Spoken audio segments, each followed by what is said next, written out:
Bueno, vamos. Está muy alto.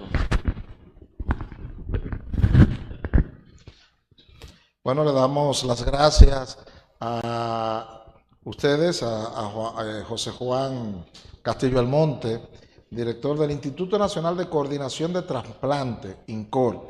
Le acompañan Geomar Figueroa, cirujano de trasplante hepático y renal y presidente del Colegio Médico de Cirujanos.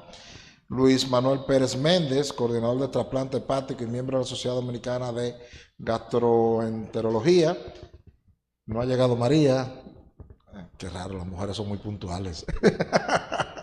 Y José del Carmen Carballo, encargado del Departamento de Coordinación Hospitalaria. De verdad que cuando tuvimos la oportunidad de coordinar este almuerzo, nos alegramos mucho para que poder utilizar este espacio para hablar de este tema. Y ahora en la sobremesa usted utilizaba un término que me impactó mucho, de alfabetizar en la materia. Y en esa misma conversación quedó demostrado que yo era uno de los analfabetos de la materia. Así que creo que es un trabajo grande que tienen que hacer y que nosotros los medios del Grupo Corripio, en lo que podamos colaborar con ustedes, le decimos no solamente por este almuerzo, sino en adelante cualquier cosa que nosotros podamos colaborar con algo como esto para alfabetizar a la población en materia de trasplante y todo ese tipo de cosas, pues cuenten con todos los medios del Grupo de Comunicaciones Corripio. El almuerzo tiene una dinámica. Primero nos gustaría una introducción, 5 o 10 minutos, de la labor que realiza el INCAR, las prioridades que tiene el INCAR. Entonces luego, eh, INCOR, perdón, el INCAR es el oncológico, el que tiene el INCOR. Luego tendremos una sesión de preguntas y respuestas. Posteriormente tendremos una pausa para almorzar. En el almuerzo, algunas inquietudes que queden pendientes, pues las trataremos en la sobremesa. Entonces, me gustaría que iniciáramos con eso. ¿Cuál es la situación del INCOR?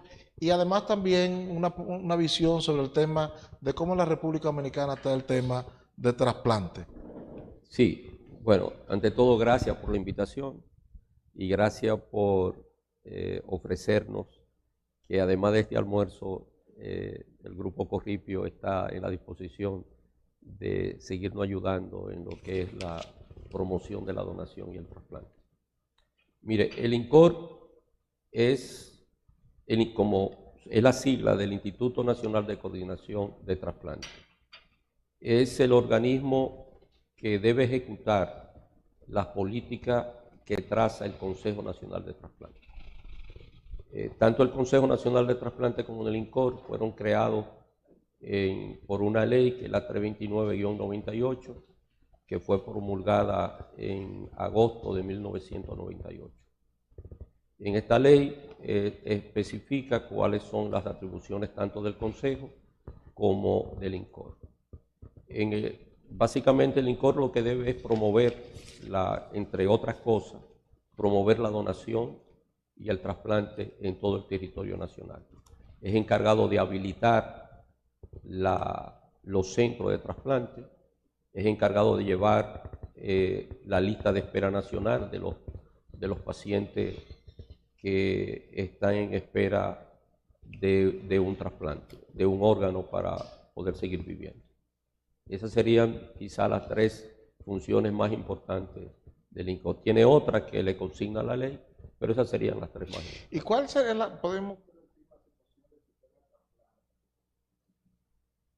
Y quizá le hagamos preguntas muy básicas, pero como decíamos al principio, sí, somos analfabetos en la materia. Bueno, yo le podría decirlo para que se entienda más fácil en número. Un país para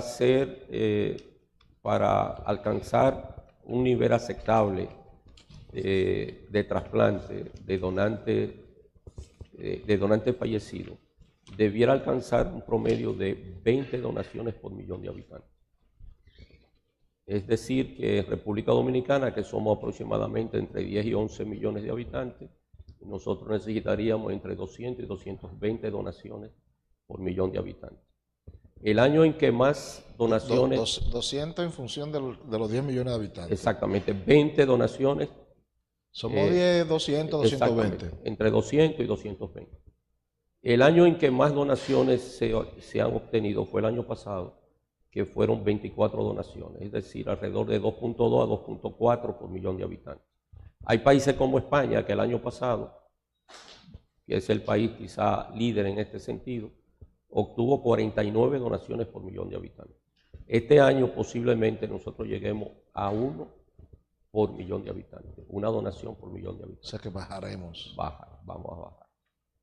Por múltiples razones, pero vamos a bajar. ¿Cuáles son esas múltiples razones? Bueno, la mayoría son las negativas familiares. O sea, hay muchas personas, las donaciones se hacen en pacientes que están en muerte encefálica, que tienen diagnóstico de muerte encefálica, que están en cuidados intensivos, que están acoplados a un riñón, a un ventilador y que tienen muerte encefálica, es decir, que ya no tienen actividad cerebral de ningún tipo. El corazón sigue latiendo a través de medicamentos y el paciente sigue respirando porque está acoplado a un respirador artificial. Y el paciente tiene muerte clínica de muerte encefálica, o sea, diagnóstico clínico de muerte encefálica y un diagnóstico instrumental también de muerte encefálica. ¿Y qué le diría usted? A ese paciente, hay un profesional que se llama coordinador de trasplante, que identifica a ese paciente y que lo mantiene con el corazón latiendo hasta que puede entrevistar a los familiares. Y en esa entrevista es que se le hace la petición de donación. La negativa familiar ronda por más de un 70% en República Dominicana. De los que aceptan, muchas veces por cuestiones administrativas, porque quieren que le entreguen el cadáver rápido, no podemos obtener los órganos. Marrero. ¿Hay alguna situación legal que dificulte la donación?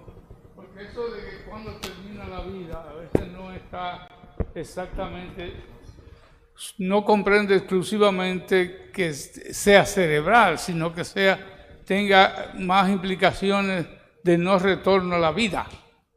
¿Hay en ese sentido alguna ley que esté en contra o que esté siendo obviada para que efectivamente pueda hacer la donación del corazón aún latiendo todavía?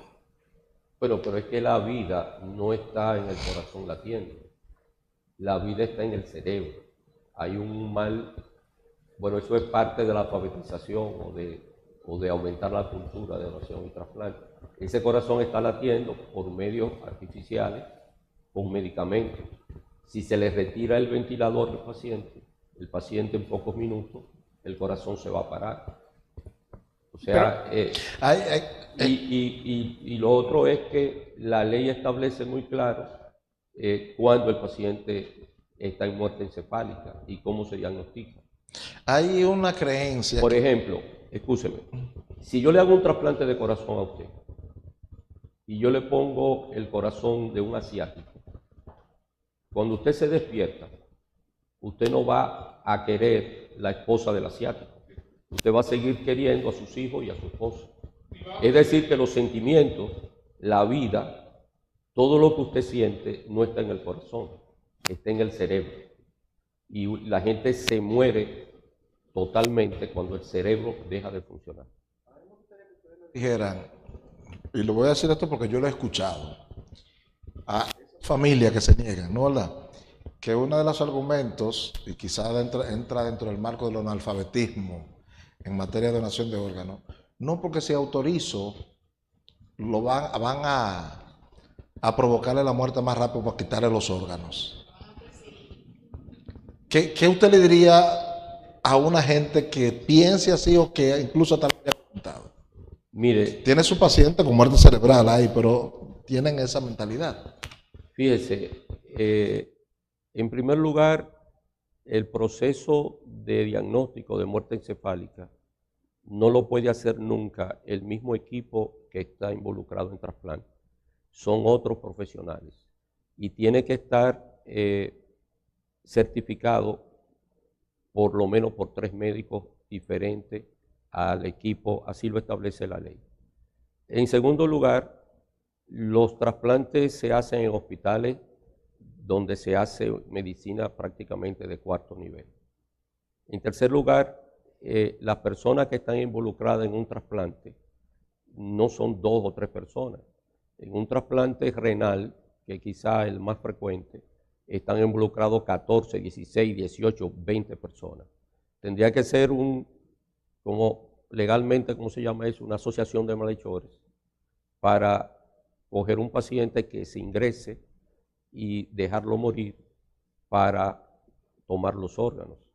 Eso es prácticamente imposible. Por supuesto, dentro de la población hay muchas personas que pueden pensar de esa manera. Usted le diría a esa persona que piensa así, dice, mira, tendrían que ponerse de acuerdo más de 20 profesionales de alto nivel, poner en riesgo su libertad y su vida y su profesión.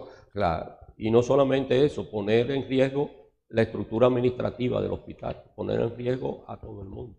¿Qué tanto Además, los profesionales por lo regular que están involucrados en trasplantes son profesionales médicos de un alto nivel de formación.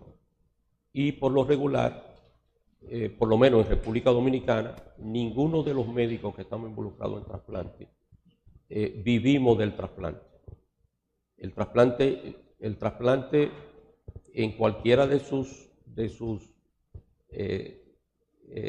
expresiones, no, los honorarios que reciben los profesionales involucrados en el trasplante no son atractivos. Hay muchísimas actividades dentro de la medicina que son mucho más atractivas económicamente. Pero usted sabe que eso es parte del mito, sí, claro, que hay en torno a eso. Eso está dentro de las leyendas y de los mitos urbanos. ¿Cuáles de esos? Te doy la palabra, sí, por favor. Usted dijo que las donaciones de riñones son las más frecuentes. Eso implica donantes vivos, sí, mayormente, sí, o casi siempre. Bueno, en República Dominicana hasta ahora, la mayor parte de los riñones que se han trasplantado son de donantes vivos, por 2 razones. Primero, el trasplante de donantes vivos comenzó en 1986. Y de 1986 a la fecha son casi 40 años. El trasplante de donantes fallecidos comenzó precisamente en noviembre del 2007. Es decir, que solamente tiene 18 años. Además, quizás esa es la primera razón o la más importante. Lo otro es que las captaciones de donantes fallecidos para trasplante siempre han sido muy bajas en República Dominicana. Tenemos nosotros, porque el donante fallecido requiere una dinámica distinta. ¿Estamos nosotros preparados para recibir donaciones de órganos de donantes fallecidos? Doctor Caraballo, ese es su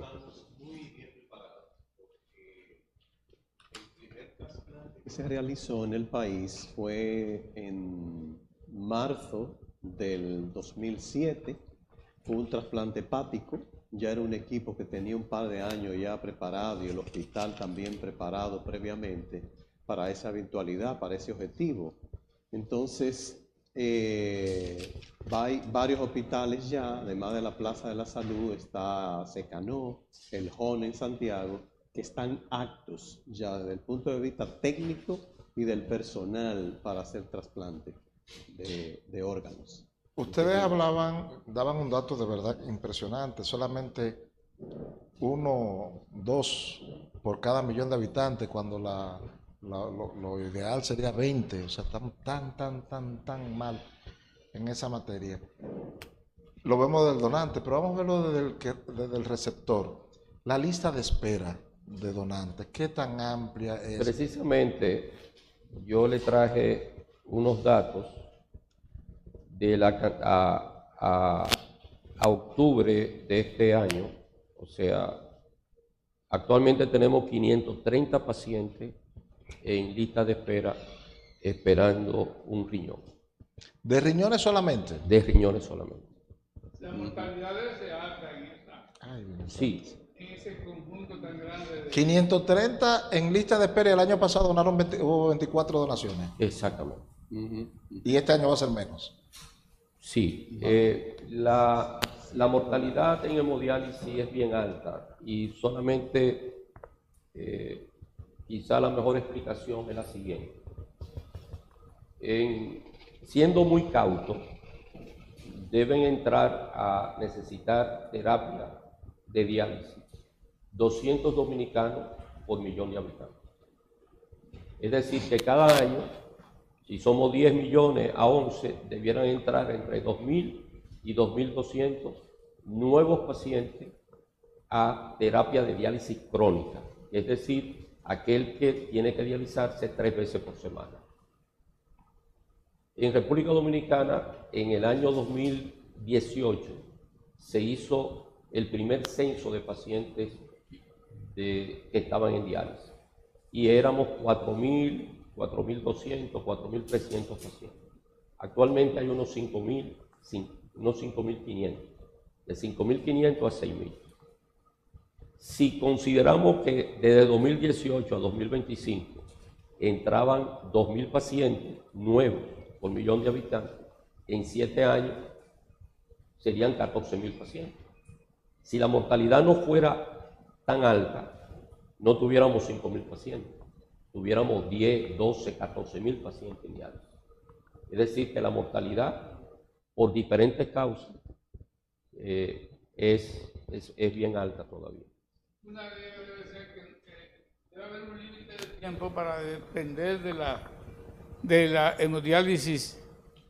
No hay un límite de tiempo. El límite de tiempo lo da cuando el paciente o se trasplanta y sale de diálisis o muere. Aguilda. Ese listado de los que están en espera, no solamente de riñón, sino a nivel general, ¿quién decide la prioridad? ¿Se da en orden del listado o se determina por prioridad, este necesita primero? ¿Cómo se hace eso? Bueno, hay ocasiones en que existe lo que se llama la prioridad cero. Es decir, un paciente que en el caso de riñón, que ya no tenga acceso por donde dializarse, que haya perdido todos los vasos, que haya perdido el peritoneo y que ya, si no se trasplanta, el paciente va a morir en pocos días. Eso sería una prioridad cero. También en hígado, también existe eso, que hay pacientes que si no se trasplantan rápidamente van a fallecer. Exceptuando esas situaciones, hay una lista nacional de pacientes que están esperando trasplante. Hay un programa cuando se obtiene, cuando se hace una procura de órganos, ese paciente se le hace unos análisis que se llaman histocompatibilidad y con esa histocompatibilidad se compara, el programa compara a los pacientes que están en lista de espera y va a elegir una lista de los 10 primeros pacientes que son más compatibles con el donante, tomando en cuenta no solamente la compatibilidad, sino el tiempo que tienen lista de espera, el tiempo que tienen diálisis y también tomando en cuenta la edad del donante con la edad del receptor. Porque si el donante es una persona de 70 años, obviamente el programa no va a elegir a pacientes que tengan 15, 16 años, porque el riñón sería un riñón de una persona muy vieja, muy adulta, para ponérselo a un joven. Igual que si el donante es un joven, el programa va a elegir a los pacientes más jóvenes como candidato a ser trasplantados. Riñón, ¿qué se está donando? ¿Qué otro órgano se está donando en el país? Nada. Bueno, ¿qué aplica en el programa? Quizá la pregunta fuera, además de trasplante de riñón y de hígado, ¿cuáles otros trasplantes se han realizado? El doctor Guiomar que es el cirujano, podría contestar eso. Además de riñón, hígado, se puede trasplantar el páncreas, se puede trasplantar el corazón. Sí, nosotros tenemos un programa que lo hemos hecho. pero también se puede trasplantar intestino, esos son órganos sólidos, pulmones, órganos, ya estamos conformando un equipo de profesionales que son los que se van a dedicar a hacer los trasplantes de pulmón. El trasplante de pulmón es tan necesario como el trasplante de hígado y se hace en frecuencia más o menos parecida. Ahora mismo en República Dominicana, sin duda alguna, deben existir muchísimos pacientes que necesitan ser trasplantados de pulmón y se están muriendo. Entonces nosotros estamos conformando un equipo de profesionales, están fuera entrenándose en este momento, que van a venir a hacer esa labor. Pero en conclusión, tu respuesta es: se puede trasplantar pulmones, corazón, hígado, riñones, páncreas, intestino, órganos sólidos. Después también existen lo que son trasplantes de tejidos. Lo que te dije hace un momento son trasplantes de órganos sólidos. Tejidos: se pueden trasplantar la córnea, que la hacemos aquí en el país, se puede trasplantar la médula ósea, se pueden trasplantar los huesos, se pueden trasplantar cartílago, la piel, vasos sanguíneos. Todo eso son trasplantes de tejidos que se pueden realizar de un solo donante.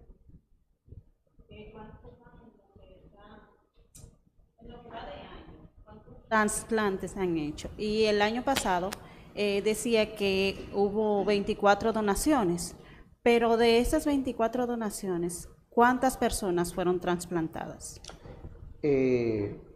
Realmente los trasplantes que se hacen de órgano sólido, perdón, de donante vivo, donante fallecido. El año pasado hicimos, de corazón solo hemos hecho uno, pero el corazón y los pulmones solamente se hacen de donante fallecido. Ahora bien, el hígado se puede hacer trasplante de donante vivo. El año pasado hicimos 2, este año que va hemos hecho 2 de donante vivo, hígado, y 2 de donante fallecido. De páncreas se pueden hacer trasplantes de donante vivo y donante fallecido. Solo lo hemos hecho en nuestro programa de donante fallecido y hemos hecho 3 trasplantes. Y de riñones mucho más. El año pasado hubo 24 donaciones, es decir, familias que decidieron donar.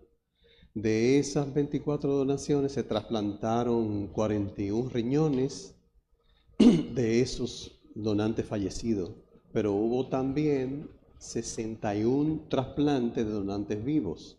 Por lo tanto, subió bastante porque hubo un hígado y eso subió a 107 trasplantes el año pasado. Bastante.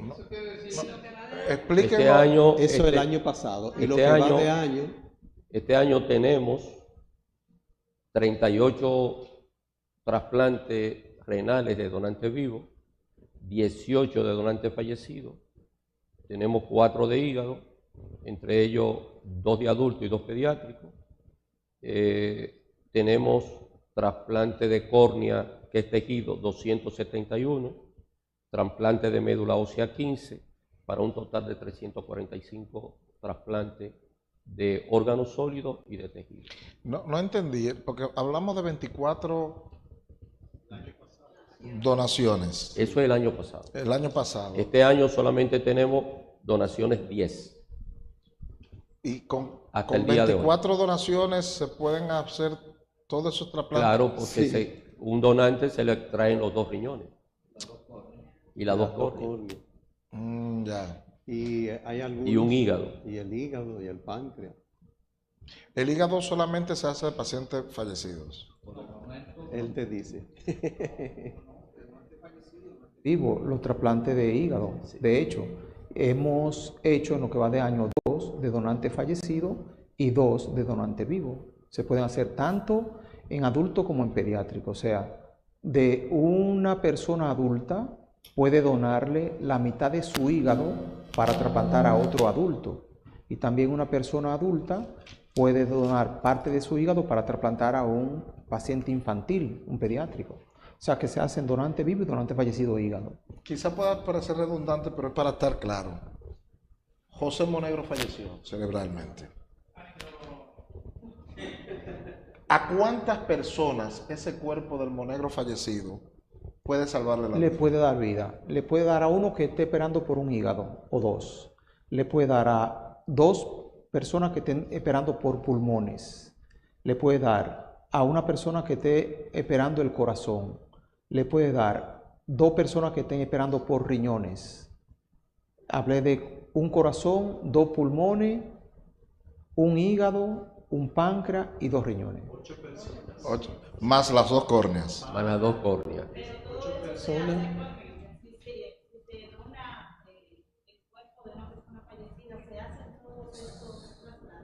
Bueno, se podrían hacer, pero actualmente los trasplantes que se están haciendo en República Dominicana más frecuentes son riñones y hígado. Como el doctor mencionó, el programa de trasplante cardíaco está parado, el del pulmón no ha empezado, y uno de los motivos principales es que esos trasplantes no tienen cobertura con la Seguridad Social.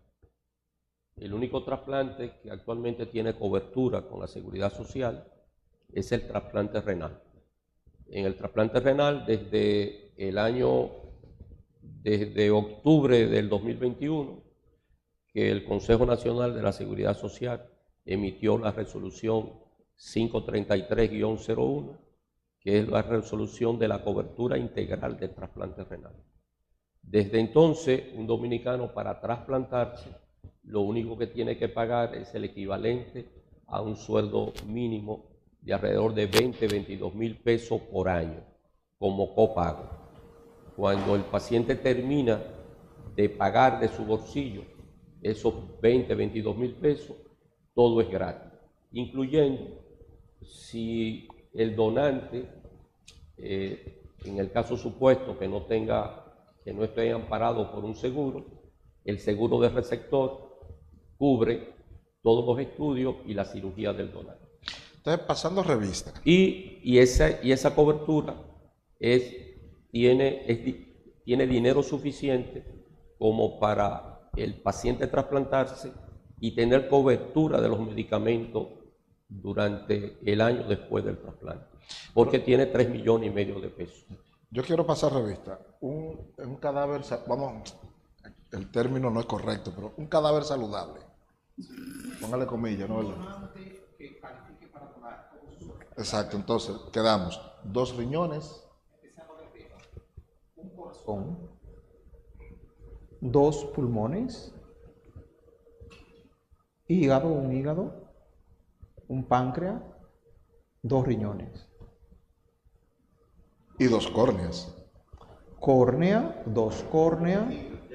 Y los tejidos ya podrían 2 utilizarse. córneas, así es. Pero la diferencia es que dentro, yo sé a dónde usted quiere ir, dentro de todo lo que es trasplante, hay órganos que son vitales. Vitales que si un paciente no se trasplanta, en lo inmediato se muere. Hay otros que no son vitales. Que un paciente, por ejemplo, el que está en hemodiálisis o dializándose, son pacientes que mueren en diálisis y se le acorta mucho su tiempo de vida, pero pueden vivir, no con calidad de vida, pero pueden vivir sin los riñones. Ahora, el que necesita un hígado va a morir, probablemente el que está en una lista de espera, en los próximos 2 años o 3, si no se trasplanta, porque se pone en lista de espera cuando su promedio de vida es inferior a lo que le puede dar su propio órgano para poder mantenerlo vivo. Entonces, el que necesita un corazón, si no se trasplanta en lo inmediato, va a morir. El que necesita pulmones, si no se trasplanta en inmediato, va a morir también. El páncreas no es un órgano vital. Una persona puede vivir sin mucha calidad de vida, pero con un páncreas dañado. Pero además, bien, eso lo entendimos, de tejido, un cadáver, ¿qué tejido también puede donar? Córnea, lado córnea, hueso, piel, Válvula cardíaca. cartílago, válvula cardíaca, vasos sanguíneos. Por ejemplo, se le sacan las arterias y la vena y se ponen en lugares donde, cuando se necesitan para poder solucionar un problema de salud, disponer de ellos. Dígame. Sí, esos son tejidos que se pueden. Odalí. Sí, dada esta estadística que han referido, me gustaría que nos dijeran qué falta para aumentar o crear un estamos a nivel de la región, porque a pesar de que nuestro país ya tiene muchos avances en materia de medicina, en esa parte de la universidad nos vamos a comparar cómo estamos, entre los países más o menos similares. Bueno, hay países en Centroamérica y el Caribe, que es nuestra región, que incluso están luchando para tener una ley de trasplante.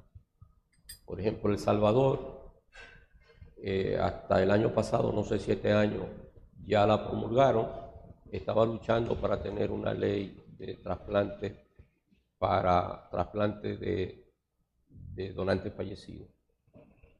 Honduras está mucho más atrás que nosotros.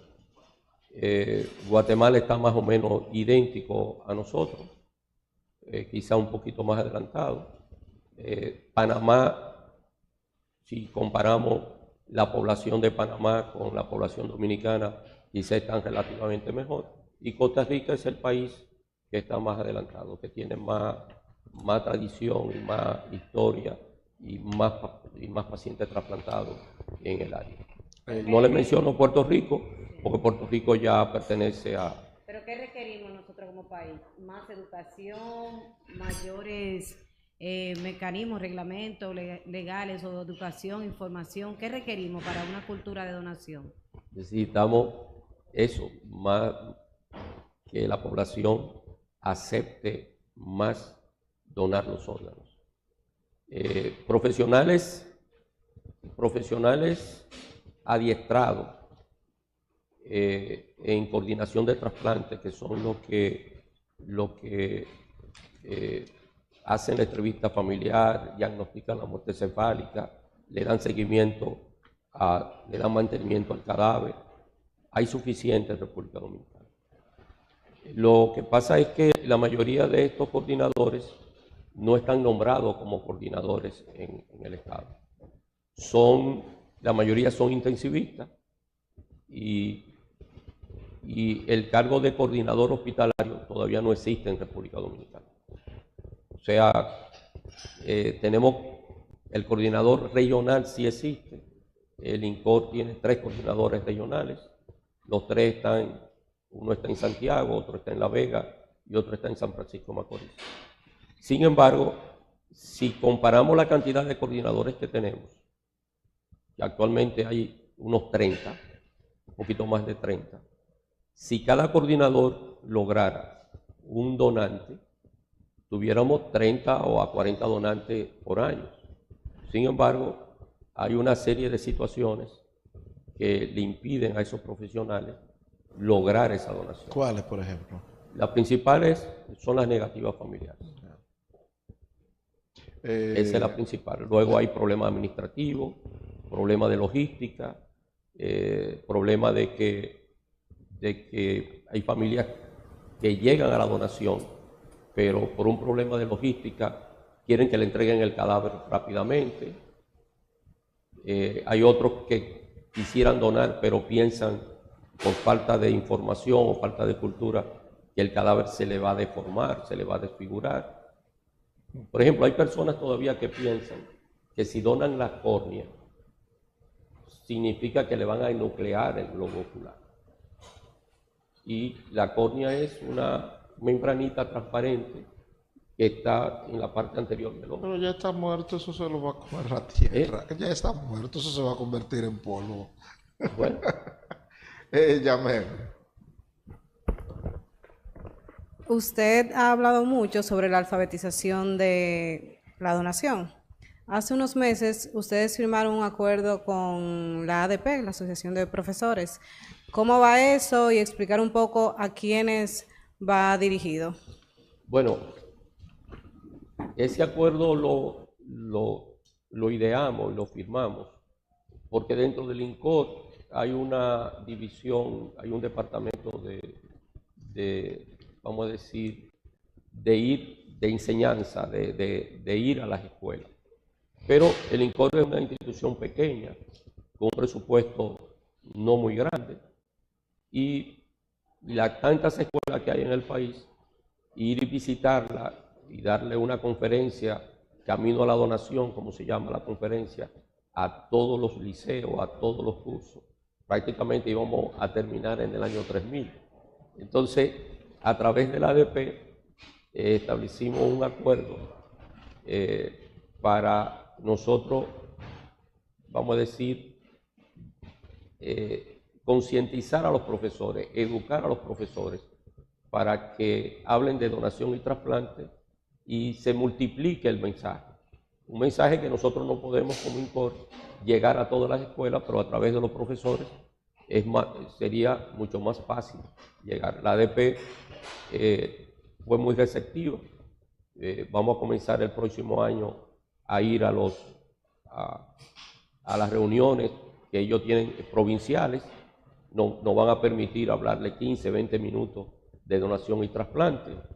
Y con eso pretendemos que ese mensaje llegue a los que son estudiantes hoy, que van a ser los adultos de mañana, y que esa negativa familiar que hoy está tan alta, en un futuro no sea tan alta, porque tenemos que pensar no solamente en la realidad de hoy, sino tenemos que pensar que esa realidad sea diferente en el futuro y que en el futuro no haya tanta negativa familiar, porque si esos jóvenes de hoy crecen ya oyendo lo que es la donación y el trasplante, muy posiblemente en el futuro, cuando sean adultos, no lo van a percibir como algo nuevo, como algo desconocido, y muy posiblemente la negativa familiar va a disminuir. Para que nuestros lectores comprendan una magnitud del déficit de donaciones en respuesta a la demanda,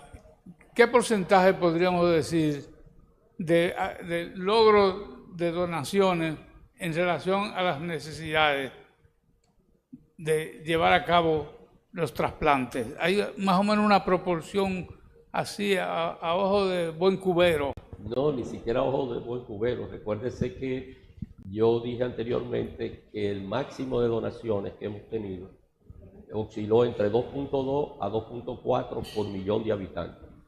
Lo ideal para comenzar a llegar al equilibrio es tener 20 donaciones por millón de habitantes. Y además usted dio una estadística, hay 500... Y hay 530 pacientes en lista de solamente espera, esperando riñón. Y si hay 20, Y 24... eso no son todos los que necesitan trasplante renal. Porque recuérdense que mencionamos que había entre 5.500 y 6.000 pacientes en terapia dialítica. 530 sería aproximadamente el 9%, 9 y pico por ciento de todos los pacientes que están en diálisis. Y en una unidad de diálisis, el 30-40% de los pacientes son trasplantables. O sea que si tuviéramos todos los que debieran estar en la lista de espera, tendríamos miles de pacientes en la lista de espera. Miguel Feble. Sí, doctor. Hay algo que el doctor mencionó que es importante destacar. Ahí que cuando ella preguntó qué hace falta, que usted dijo muy bien que educación, pero también hace falta recursos económicos, muchos recursos económicos para que la actividad de trasplante en el país alcance el nivel que debe alcanzar. Aparte de la educación, que es la piedra fundamental, también recursos económicos. Piensen que aunque los trasplantes de riñones tienen cobertura en el país, son los únicos trasplantes que tienen cobertura. O sea, el que necesita trasplantársele un hígado, lo menciono porque es el segundo órgano que con mayor frecuencia se trasplanta, o lo paga de sus recursos o busca a quien se lo subvencione. O sea, todos los trasplantes de hígado que hemos hecho en este país, casi todo, con excepción quizá de uno, lo ha cubierto el Hospital General de la Plaza de la Salud, que es donde tenemos el programa. Entonces, imagínense ustedes lo que significa para una familia dominicana tener que buscar 1,5 millones o 2 millones de pesos para trasplantarse. Eso es inalcanzable para más del 90% de la población dominicana, solamente para hacerse el acto quirúrgico, porque de ahí después se deriva lo que es el darse mantenimiento para que ese órgano se mantenga vivo dentro de ese cuerpo. Entonces, aparte de educación, sí que hace falta mucha, pero hace falta también recursos económicos. Y lo que hay que identificar de dónde van a salir esos recursos. Como dice el doctor, se está trabajando, el INCOR está trabajando en una ley para ver de qué manera, a través de la seguridad social, se le da cobertura a los pacientes que ameriten ser trasplantados. Doctor, una pregunta no tiene nada que ver con el amor. ¿Usted es hermano de Freddy Figueroa? No, me lo han preguntado, esta es la Porque usted sexta se vez. parece a él y se llama Figueroa. Esta es la sexta vez. Ayer precisamente un paciente me lo preguntó y no nos conocemos. Supongo que a él también Pues mire, deben físicamente preguntarle. ustedes son igualitos. Me lo dijeron. Físicamente son igualitos y son apellidos Figueroa. Es así. A eso hay que investigar. Sí, o sea que mi papá era guardia. Bueno, no, espérate. Eso hay que... Dos cosas. Una de ellas, oímos decir a menudo que vivimos con una alta tasa de diabetes en República Dominicana, una alta tasa de alta presión o enfermedades cardíacas. ¿Cómo incide esas dos enfermedades o condiciones en el daño a algunos órganos, específicamente el riñón? Y la otra, en este oficio he asistido a varias olas sobre el supuesto robo de personas, secuestro de personas, robo de niños para robarles órganos, para sacarles órganos. ¿Qué se necesita para tener un órgano, poderlo transportar y poderlo poner en otra persona? Las condiciones, y si esas condiciones están al alcance de un ladrón de gente o de un secuestrador de gente para robarle órganos. Sí, yo voy a contestar la primera parte. La segunda parte se la voy a dejar al doctor Pérez Méndez, de hígado, precisamente porque el último caso que fue muy sonoro y expuesto en la prensa fue de una niña que se llamaba Carla Michel, que se supone, se supuso que todo había sido el rapto y la muerte de ella para obtener un hígado y colocarlo. Eso se lo voy a dejar al doctor Pérez Méndez. La primera, sobre la diabetes y la hipertensión. Bueno, como bien usted dice, en la población dominicana la tasa de hipertensos anda por más de un 30%. Y la tasa de diabéticos, entre diabéticos conocidos y otros que son diabéticos y no lo conocen, casi está llegando al 20%. Claro, sí. O que son prediabéticos. La diabetes es la causa principal de insuficiencia renal crónica con necesidad de terapia sustitutiva de diálisis. Alrededor del 40% de todos los pacientes que entran en diálisis son diabéticos y un 30 y pico, casi 35% son hipertensos o tienen las dos condiciones, son hipertensos o diabéticos. Es decir, que de cada 10 pacientes, un poco más de 7 son diabéticos o hipertensos o ambas cosas. Faltó la parte de...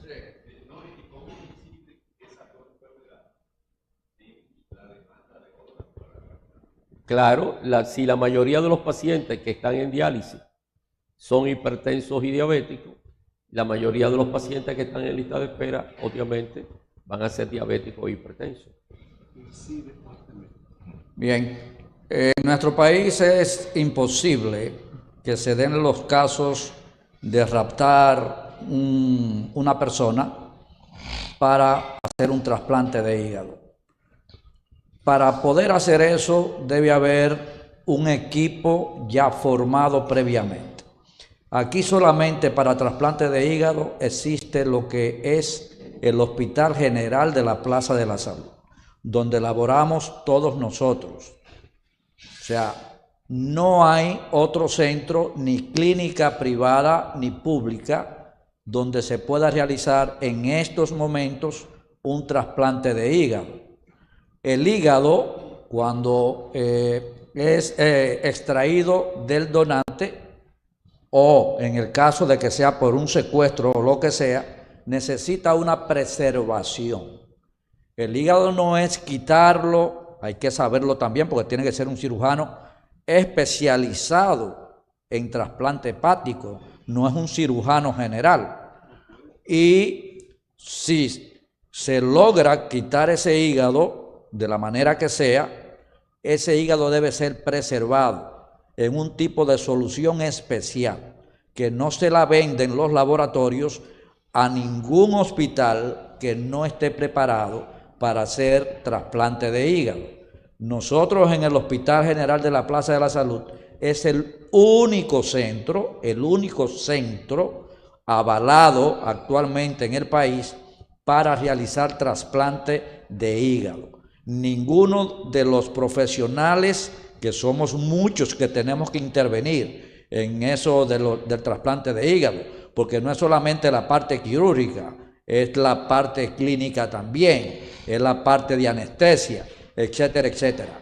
Entonces, donde hay un equipo sólido, formado en las diferentes especialidades que tienen que intervenir para trasplantar un hígado, eso solamente se hace en la Plaza de la Salud.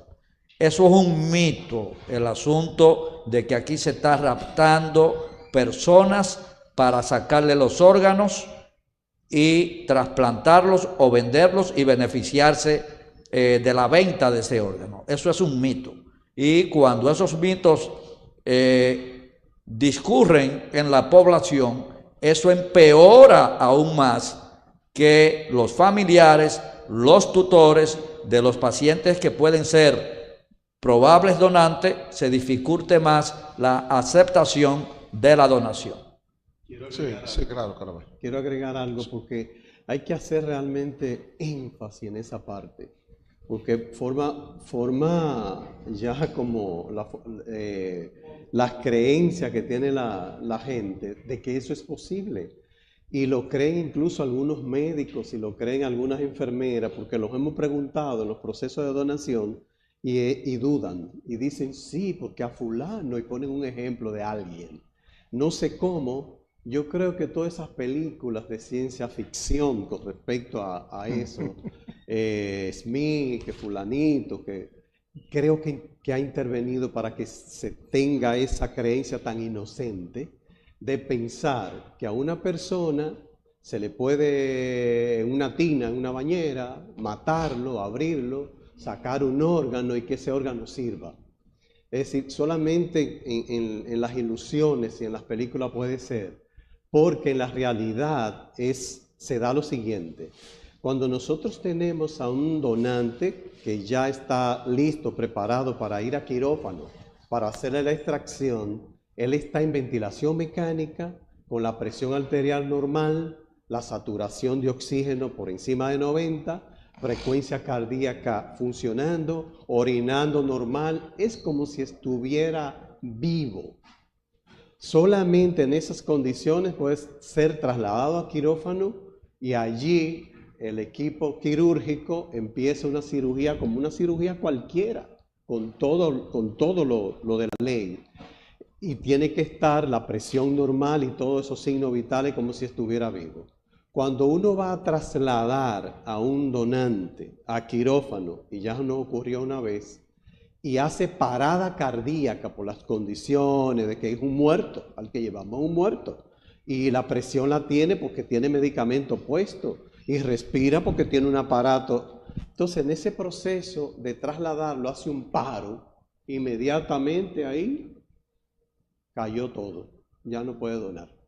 Lo que hacemos es devolvernos con el cadáver para llevarlo a la morgue. Llamamos al equipo por teléfono, mira, hizo un paro, ay, ¿cómo va a ser? Todito con los guantes puestos, esperando.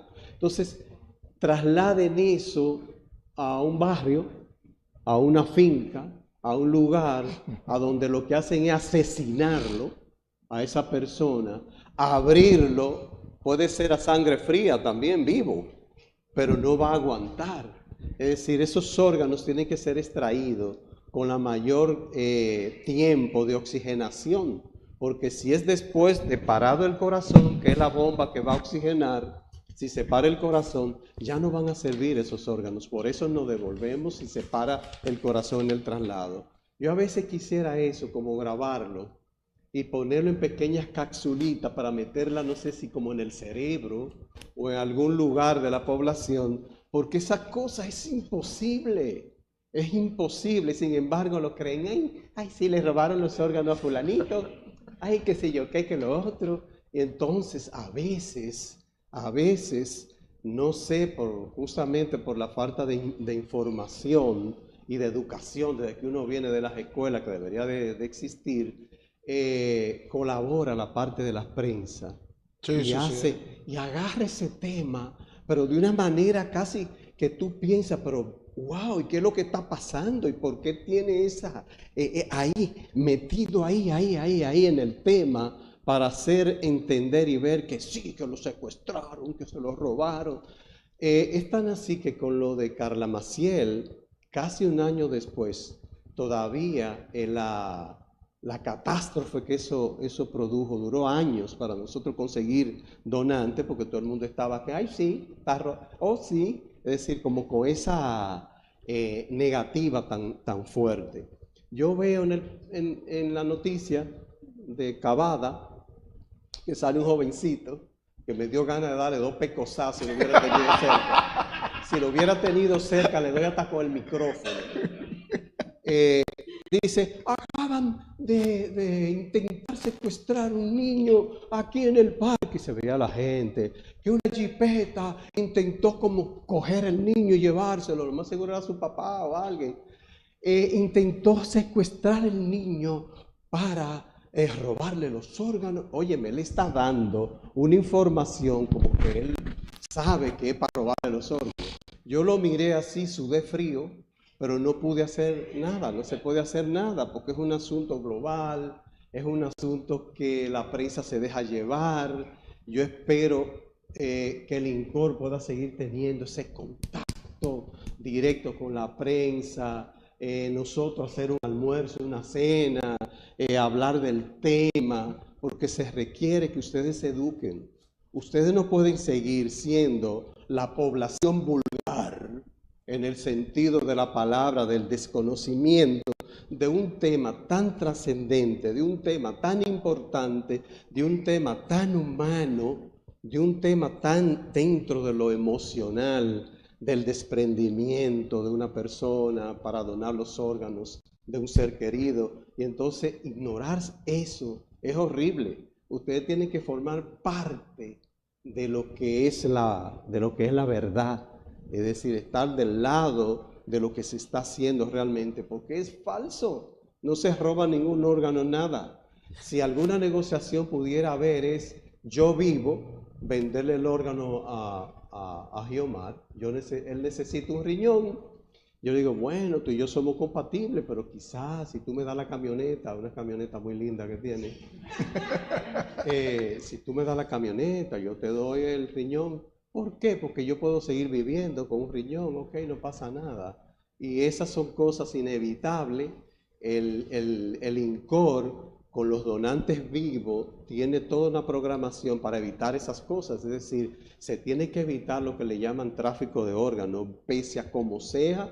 El INCOR hace un trabajo enorme, hace una entrevista para el donante, hace una entrevista para el receptor de manera individual el mismo día, y se captan algunas cosas que, si no son claras, se mandan personas especializadas a su casa a averiguar eso, que ellos no lo sepan, y al final se reúne el Consejo Nacional de Trasplante, donde lo dirige el ministro en turno, el ministro de Salud Pública en turno, ese consejo, y ahí se expone esa situación de esa donación que es de donantes vivos, no relacionados, que no son familia, porque si son familia, ahí no hay ningún problema.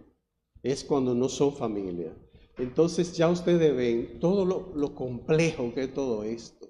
Es decir, ustedes tienen que enterarse, tienen que investigar, tienen que acercarse al INCOR, Cuando lo invitemos a reuniones y a participar de cosas, ir allá para ver qué es lo que hay, para no cometer errores tan feos, errores que uno dice, Dios mío, y eso es aquí.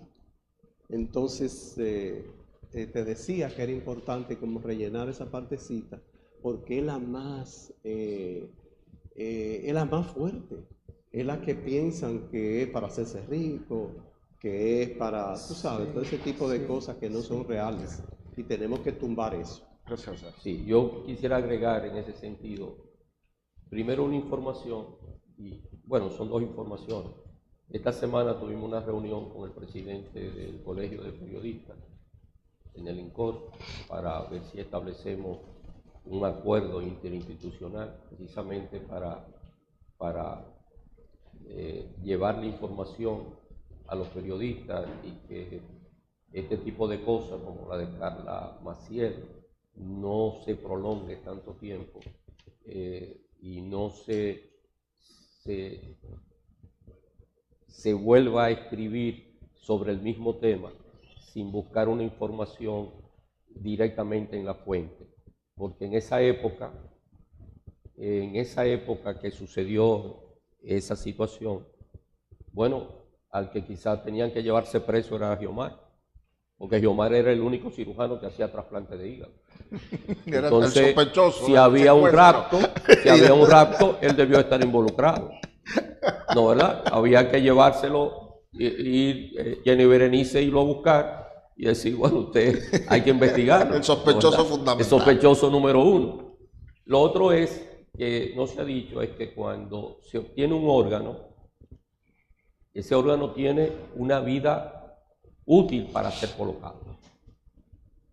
Aunque es preservado, como dice el doctor Luis Manuel Pérez Méndez, con un líquido de preservación que solamente lo tienen los centros que trasplantan, no es que yo lo puedo preservar y tener un banco de órganos.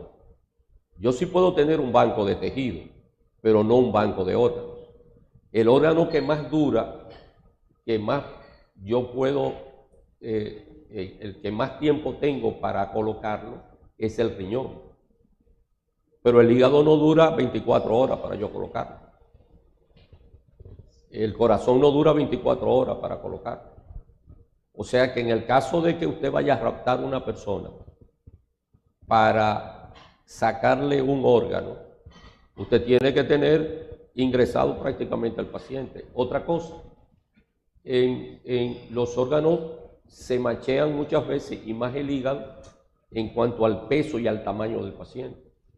O sea, un hígado de una persona pequeña de 10, 11 años, tú no se lo puedes poner, no se lo puedes colocar a un hombre de 6 pies y 3 pulgadas. Y viceversa, un hígado de una persona de 180 a 200 libras y de más de 6 pies de estatura, no se lo puede poner a una niña, porque quirúrgicamente trae demasiado, o sea, tiene demasiado impedimento. Es prácticamente imposible. En el caso de una persona que ya haya decidido donar, estando en sus condiciones óptimas de vida, y sufre un accidente, llega al hospital y pues ahí se ocurre que puede fallecer, ¿cómo el centro médico se da cuenta de que ella es una persona que decidió donar y que sus órganos, antes de fallecer o previo a fallecer, pueden ser útiles para donar? Bueno, yo voy a ir un poco más atrás a su pregunta. La ley de trasplante establece que todos los dominicanos somos donantes de órganos, todos, a menos que en vida hayamos expresado que no queremos ser donantes. O sea, hay dos tipos de ley en el mundo. La ley de consentimiento expreso, en la que usted expresa que quiere ser donante, y la ley de consentimiento presunto, donde se presume que todos somos donantes. Aquí la ley, en un principio, se quiso hacer de esa manera que todos íbamos a ser donantes, pero se le puso una coletilla debajo donde dice que siempre se se aceptará la decisión de los disponentes finales del cadáver. Es decir, que aunque todos somos donantes, siempre se le preguntará a la familia. En cuanto a si un paciente, el ejemplo que usted pone, sufre un trauma, por lo regular ese paciente va a intensivo. Ese paciente va a intensivo o está en una emergencia. Y en esa emergencia ahí van a diagnosticar si el paciente tiene muerte encefálica o no. Actualmente es muy difícil establecer, no tenemos un mecanismo, porque no está en la cédula, no está en la licencia de conducir, de si tú eres donante.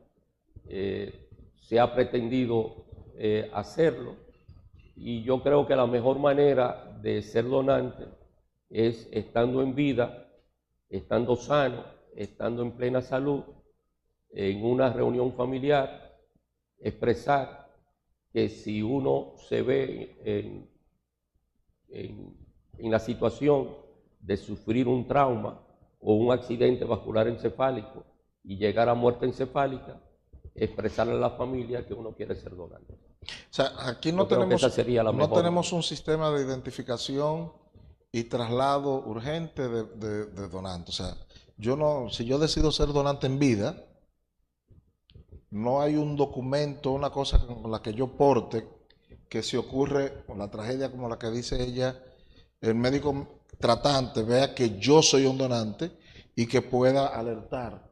Bueno, el INCOR tiene un formulario que ustedes lo pueden buscar en la página y llenar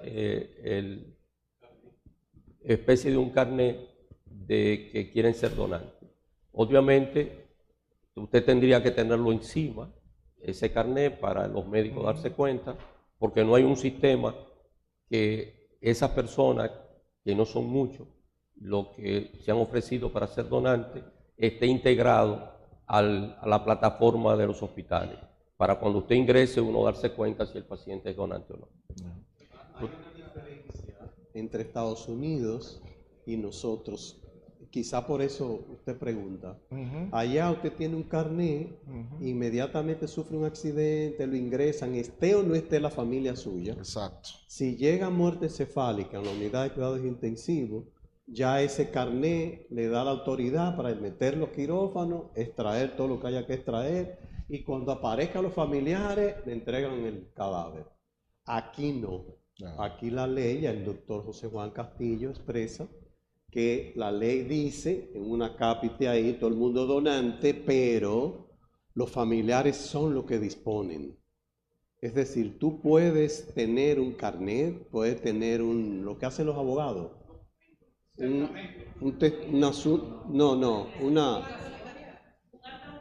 acta notarial, y anda con ella aquí.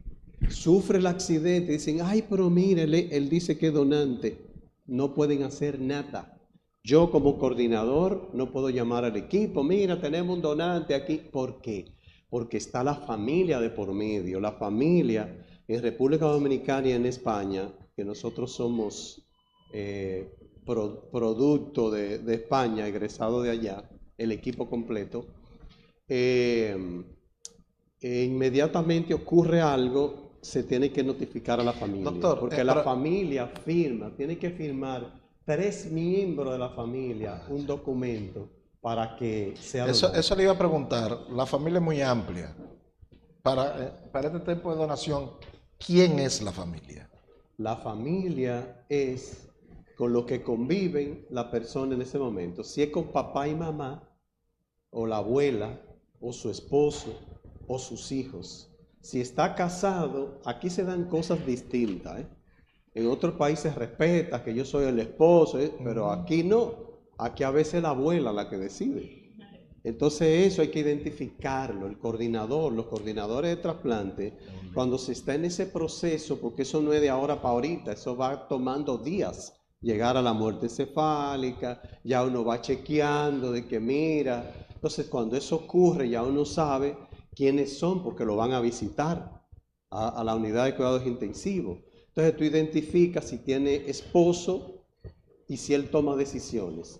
A veces son esposos para decir tengo esposo, pero no toma decisiones en la casa, la toma la suegra, o la toma otro, o un tío que es el que ayuda económicamente a esa familia, y al final es él que manda, eso no, sí, no, esto.